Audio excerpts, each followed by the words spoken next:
Another first day for students, but far more mixed emotions with this one.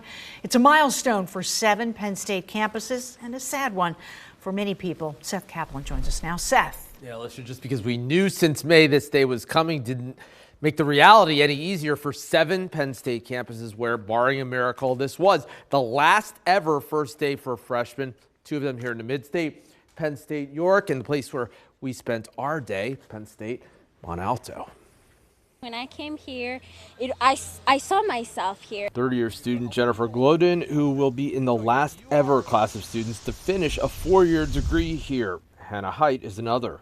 The campus has such a long history, and I always envisioned it continuing its history. It began with forestry, which continues here. So I was a student here. Alex Storm, who now leads the forest technology program. And I really wanted to be that person for the students of Mont Alto, and so I went on a journey to bring me back here 10 years later.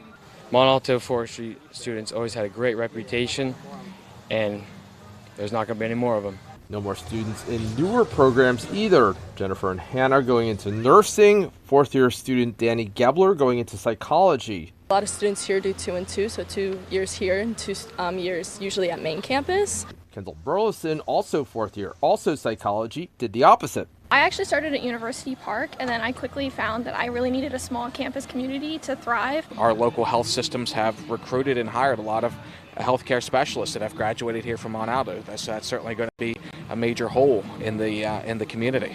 What State Rep Chad Reichert wants? I mean, ideally keep the campus open and have some sort of an educational presence here, but whatever that is, we need to have these discussions. We need to have them soon. We are also working with community stakeholders, bringing them into conversations. We met people who got this invitation to a meeting Thursday, which we're told is not open to media.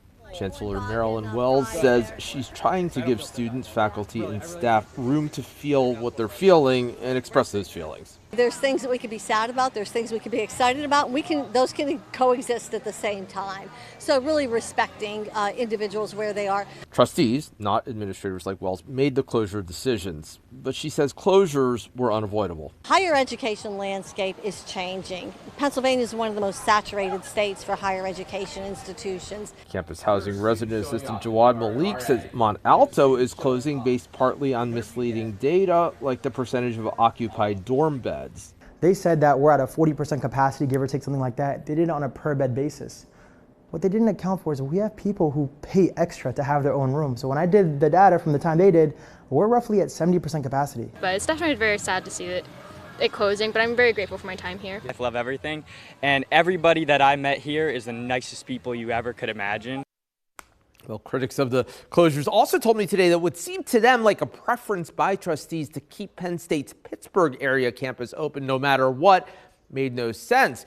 They say Pittsburgh has plenty of universities, including public ones, whereas other parts of the state, Alicia, do not. So interesting. Seth, thanks for that. Hi, I'm Eric Finkenbinder from ABC 27. We're excited to announce the new ABC 27 News Plus app. Live stream newscasts or watch content on demand. This is different than the ABC 27 app on your smartphone. You can check this out at home, and it's very easy to use. With a Fire Stick, go to the homepage, scroll down to search. From there, enter ABC 27. Move over to the apps, and there we are. Click the icon and install. It's just that easy.